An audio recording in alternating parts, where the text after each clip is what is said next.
Alright, ladies and gentlemen, Baron here. So a lot of you have been asking me, about the tank packs, whether or not you should get them, why is the price relatively expensive, and just other questions about the two specific tanks.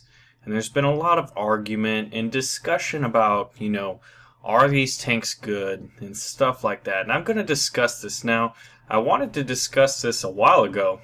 Early December. It's mid-December now. I had finals, but now we're going to get into the discussion. And first, we're going to start with the M4a4 German Sherman. So, something interesting about this tank is I noticed is that they said it's an M4a4 Sherman, right? So when you look at it, and then you kind of really think about it, this is not necessarily. It's not like the Germans captured it from the Americans, right? And we'll talk about that a little later. This is actually a Russian Sherman tank. So what's interesting about this tank is it ran on diesel. It was chosen as the Marines' main battle tank because it ran off diesel. And that while the Army, U.S. Army, did have a few of these, they never left the continental United States. So they were never seen in combat theaters in U.S. Army hands. So as they were Marine tanks, they only fought in the Pacific, which is pretty cool in that regard. So the Lend-Lease Program, there's, I guess, three main versions of Shermans, in or around what this one's capable of, right? You have the M4a4 Sherman, diesel powered, and it was Lend-Leased / exported to the Russians. The Russians used diesel in the majority of their tanks. They had some interwar tanks that they used that ran gasoline, but primarily T-34s and onwards all the way up to the Joseph Stalin tanks used diesel. Now, the engine design in this M4a4 was a General Motors 6046D twin diesel engine, or U design, which is basically two straight engines that were side by side. Then you look at the M4a4 Sherman tank, which was petrol or gas powered. Funny thing, when I was younger, I always thought petrol and gasoline were two different things, but it's basically synonymous. That is what the Brits call gasoline, or that is what the Yanks call petrol, whichever way you want to think about it. The M4a4 Sherman was also exported to the Brits, and it used a different engine. It used an A57 engine, whereas the Americans used the M4a3, and it used a conventional V-shaped engine, basically a 4GAA engine, which was basically a V8 architecture. And the cool thing about that is, like, I drive a Chevrolet Tahoe, and that thing has a V8 engine. So basically, the great-grandchild of this tank engine is now in my sport utility vehicle. So it's kind of cool in that regard. But the Sherman is interesting in that, in a sense, it's an American-designed tank, but it's twice removed from the Americans, in that it was exported to the Russians, or Lend-Leased to the Russians, basically saying, hey, use these, you can pay us back later, kind of a thing. And then it was used by the Russians, and then it was captured by the Germans, and now you can get it as a premium German tank once these two tank tech trees are released. So I thought at first, like, oh, cool, the Germans captured an American crude tank. Well, it was a Russian crude tank. So we're going to talk a little bit about the armament of this tank. This one uses the 75mm gun. It's a dual-purpose, lower-velocity gun, firing HE and AP rounds.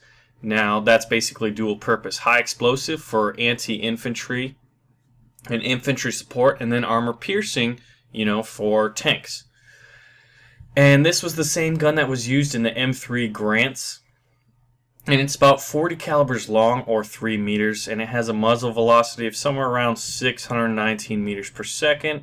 Cool little tips, or basically other historical tidbits, is this same gun was also used, obviously lighter and customized versions were used as the main armament of the M24 Chaffee late war light tank, and it's also used in the B-25 with the 75mm gun on it. So pretty interesting there. Now, real quick, the Sherman tank gets a bad rap. A lot of people say it was a terrible, terrible tank. But you have to remember why it was produced and what it was produced for. And basically the relative advantages it had.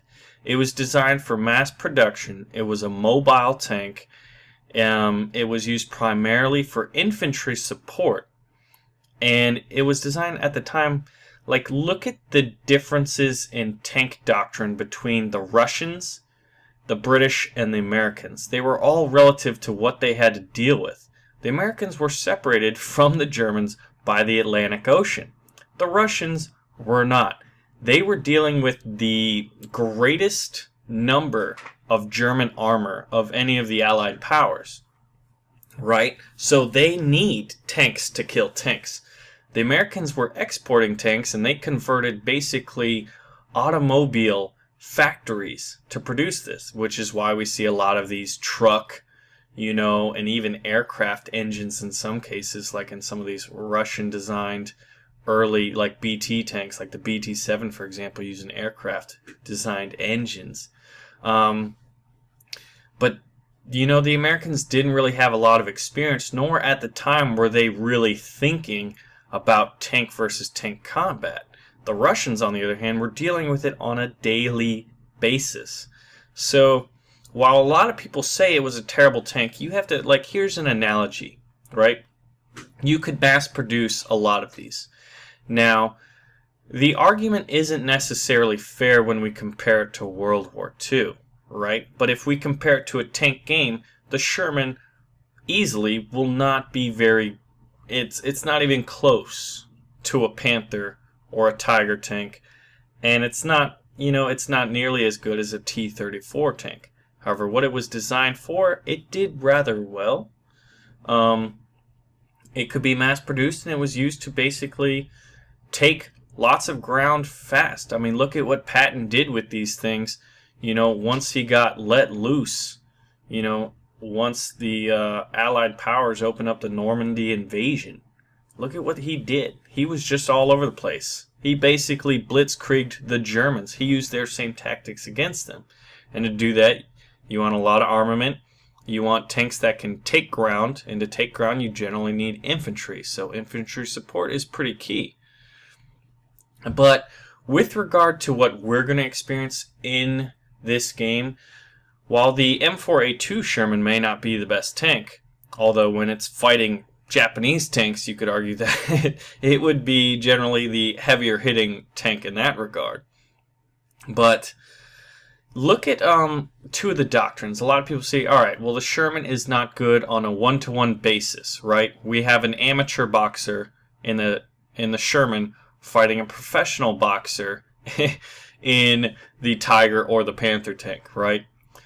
And if you look at World War II, the answer was, alright, we're going to put 5 or 6 amateur boxers up against every one of their professional boxers. Yeah, a couple of ours are going to get knocked out, but we're going to knock that professional boxer out eventually. But if you're a tank crew, you're like, well, shit, man. I have a good chance of getting knocked out. But with regard to what the British did, because the British did receive a lot of Sherman export tanks, and they produced one of the, an amazing tank during the war in the Sherman Firefly. They customized it, and they added a very formidable 76mm gun. The Americans also kind of had this opportunity to, and the need to customize this tank, and they did it in two ways. They started giving 76mm guns on later war, basically 1944 and after. So late war, really, late World War II, after they had a lot of, negative learning experiences with regard to, hey, we need to upgun and or up armor these tanks. So adding a bigger gun helps because the Sherman Firefly that the British used was more than capable of taking out Tigers and Panthers from normal combat ranges. You also have to keep in mind that Tigers, especially, and Panthers were able to take out enemy armor at greater than normal combat ranges but these combat ranges are relative to the theaters in which they fought. And in that regard, they're going to be rather map specific. On one map, your Tiger may be the best thing since sliced bread, and on another, you may find faster, smaller, more mobile tanks, even Sherman, sneaking up behind you, because these maps would basically be closer quarters type maps. So while you are the king of one map, you may have to watch yourself on other maps where mobility may play a bigger role. You know, and basically the wide open countrysides of Europe and Africa are going to be great for this, you know, these Tigers, which are basically snipers. And then you have the Panther Tank, which is a little more mobile, as well as having a pretty good gun with great accuracy. But the M4a4 Jumbo was basically, hey, let's put a lot of frontal armor on this thing. But I mean, if you think about it, the Brits were very practical in what they did. Hey, we're going to give it a gun that can crack Tigers and crack Panthers. It's also a cheaper design. So I think the Sherman Firefly was probably the supreme form of, you know, most Sherman design during the war, and it will be fun to see that. But I mean, as regard to this specific tank, since I've gotten off topic and gotten kind of more into the arguments for and against the Sherman on a one-to-one basis, it's relatively inferior. However, depending on the map, you will be able to use this. And whether or not you should get it, I think this thing's a collector's item. Truthfully, I mean, it's a premium tank. It's a Sherman tank that the Germans can use, and it's an M4a2.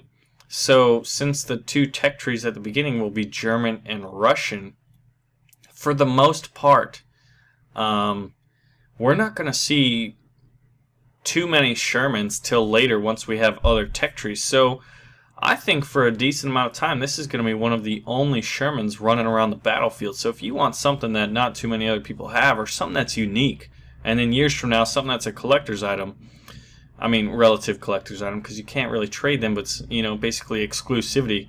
Hey, I'm driving this tank from years ago, and people are going to get into this game, and they're not going to have the option of buying this specific one, more than likely.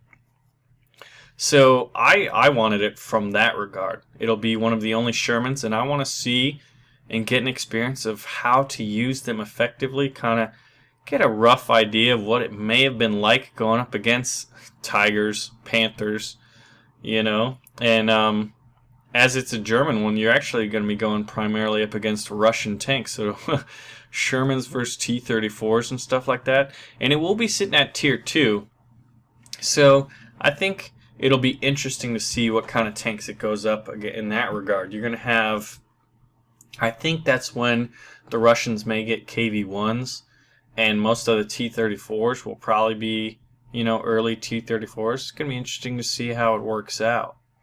So that brings us to the T-34 prototype, which is at rank 1. Now, on the forums, there's discussion of, okay, since it's a prototype, is this the A-34? I'm not too familiar with the A-34, and I couldn't find too much information on it. However, this tank seems to match the limited production run on the T-34 that was produced in 1940. This one had the same L11 76mm gun that's advertised, you know, for this tank pack, and the L11 76.2mm gun, or 3-inch gun, is basically 30.5 calibers long, and this was later replaced by the F-34 76.2mm gun, and the F-34 was 42.5 calibers long. So when you compare muzzle velocity, firing HE rounds, the L11 had 610 meters per second, and the F-34 had a muzzle velocity of 680 meters per second, or excuse me, 680 meters per second. So an interesting note, since we were just talking about Shermans, and that these Shermans were lend-lease to the Russians, a lot of the Russians basically upgunned their M4 Shermans to use the F-34 gun. So kind of interesting in that regard. So while Gaijin's saying it's prototype, only about 400 of these L11 armed T-34 1940s were produced. So I'm pretty sure it's this tank. And what's really interesting about this whole thing is while the majority of Russian tanks use diesel, this T-34 actually ran on a gasoline-powered engine, which was based off the engine used in the BT-7 or the T-28 and T-35, which were early and interim war designs. So, and even further interesting is that this engine was a copy off of a German B&W engine designed for aircraft. So people always talk about, you know, the Tommy Cooker Sherman and how that gasoline just exploded, you know, when hit. Well, this T-34 has that same engine. The difference is you're going to get the basic inherent designs of the T-34. Its frontal sloped armor, its great mobility and things like that. And it's also going to be lighter armored, a little lighter armored, and it's going to have a gasoline engine. So I think this thing's going to be rather quick. But it will be lighter armored, lighter gunned, and, you know, a little more vulnerable, basically as a result of the inherent, you know, combustibility of gasoline and gasoline engines. So it's going to be really interesting to see, but as it's rank 1, I think that tank will be rather formidable. So in that regard, it's going to be interesting. Now, as like when you think about, like, will this tank be kind of exclusive for a relative amount of time? The Russian tree, which we're going to have at beginning, is going to have a great number of T-34 tanks and tank designs in the tree. So I don't think it'll be relatively that exclusive, you know, in relation to that tank's family, the T-34 design. But it's going to be tier 1, so it may be one of the only 1 or 2 T-34s at rank 1. I'm not sure where, you know, Gaijin is placing all the T-34s. We don't have tech trees yet, like which, you know, what tiers they will be.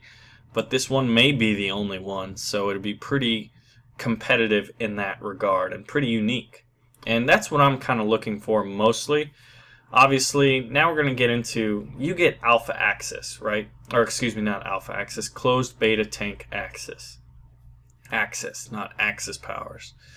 And a lot of people were saying, oh, these tanks, I mean, they are expensive. $50 for basically one tank and then a few other kind of bonuses. But the big thing you're paying for after this tank is that beta access.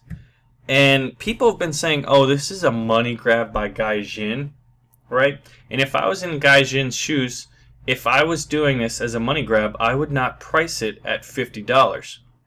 Now, while this is in no way adequate enough to form a proper sample size for statistical purposes, I did ask a great number of people and a great number of my friends and said, hey, I didn't even say a price, right? I just asked, hey, what price would this have been at? You know, would you have bought this at?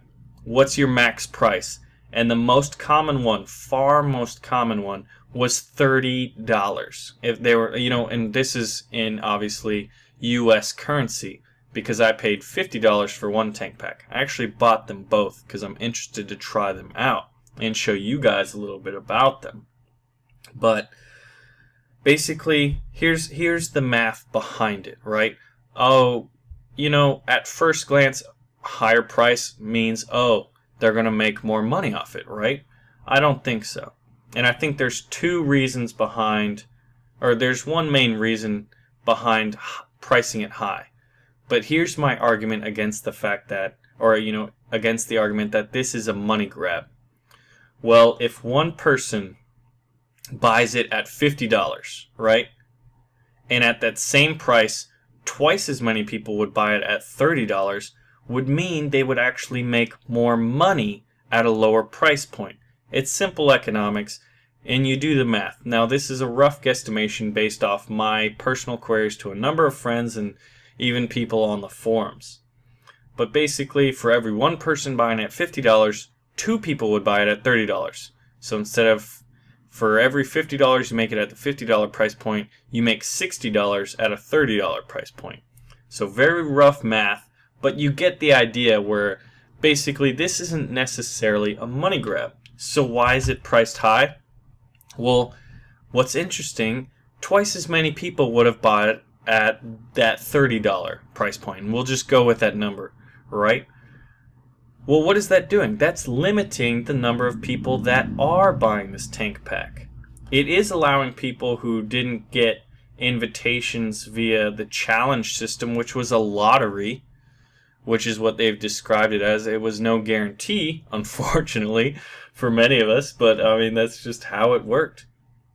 But this higher price limited the number of people that could participate. I mean, it's a closed beta test. It's more for testing purposes than it is for, hey, let's all go play tanks, right? Let's be the first people to play tanks. It wasn't really about that. That's not what closed beta about. Open beta is more about the fun, and, you know, and a little bit about testing. But closed beta testing it's about the testing, guys. As simple as that. So, I mean, that's just my thought. I don't think it is a money grab. When you look at it from an economics and business perspective, they could have made a crap ton more if they would have priced it lower. So, in that regard, I don't think they were doing a money grab. They were limiting. They were saying, you know, all we really need is X number of people. You know, and when you do all the, you know, economics analysis and all that stuff based on how many people would buy it at this price point versus this price point, and how many people we actually need and can host in our closed beta test servers, we'll price it at this because we expect to get this result. If they wanted a money grab, oh my gosh, man, anywhere between 20 and 30 bucks, I think 2 to 3 to 4 times more people would have bought it, and they would have made a lot more in that regard. So, anyway, this is just a little discussion on my thoughts about these two tank packs. I did buy them both, as I said. M4 Sherman's going to be kind of unique at the, you know, in the first, I think, couple months maybe of, you know, the tank beta.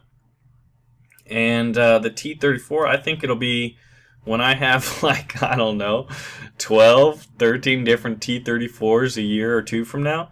This one's going to be one of the more unique ones, the T-34 prototype with that L11 gun sitting at Tier 1. You know, and that's going to be my endeavor with regard to tanks, is I want to have all the tanks, all the premium ones, all the little ones that come out during the different trade shows you get that are limited runs. You know, we've kind of seen things sort of like that so far with planes. We've seen the Po-2, and we saw P-39. One of the P-39Ns, I'm pretty sure, was during, not Halloween, but it was a little earlier, and at the time I didn't really want to put forth the time to grind for it. Now I'm thinking of this like long term. I think this game's going to be very successful over the next, I don't know, 4 or 5 years. Who knows, maybe even beyond. Because it's going to be continually developed, continually added to. We're all really focused on tanks, but in the next, I don't know, year, 2, who knows, we're going to start to see ships, right? And then there's so many planes, tanks, and ships, you know, that they could add. Who knows? Years from now, we may be seeing submarines. We may be seeing armored cars. The engine, from what I understand, is more than capable of accounting for and adding all kinds of great stuff. You know, so why can't we see stuff like that? Now, this is purely speculative, and I'm not saying they are going to design submarines. I have no idea. Do I hope they do? Hell yeah. I want to see submarines. Because I'm a World War II history buff. I love reading about it. And there's nothing better than reading about something and then going in and trying it out in a pretty decent and as close, you know, relatively historically accurate video game. Playing it with your friends, being derpy, being serious, just whatever, just getting into the history and just getting into some pretty awesome action. So I'm going to be collecting all the tanks, and that's why I bought both the tank packs. You know, this is the first 2 I know I can get, so I got them. And yeah, it was expensive. It was pretty expensive, but here's another argument. Christmas is coming up. Not a bad Christmas present for me anyway. So it's priced high, but I think that's to limit the numbers. And I think the Sherman will be pretty good. Listen to that motorcycle. Who knows? We may see motorcycles in the future. Total speculation. But the Sherman's going to be fun, and that T-34 prototype sitting at tank rank 1. It's going to be pretty interesting. Gasoline engine, lighter armor and all. Small, 30.5 caliber long gun. It's going to be interesting. It's going to be fun. I'm going to see if I can't get some squads of those premium tanks. So the fun part is, now, let me know, of these two tank packs, if you did buy them, which one did you buy and why? And if you were to buy them, what I'm really interested in knowing, at what price would you have bought them? Would you have bought them at $30? And then which one would you get if you were to pick between the two and you could only buy one or two? If you bought them both, man, I'm looking forward to seeing you guys out there. Anyway, my name is Baron, and these were my thoughts on the tank packs, addressing some of the arguments and some of just the basic specs and backgrounds on these two tanks. I'm pretty excited for it. I know you guys are. Anyway, as always, thank you for watching. Make sure to pull the trigger on that like button.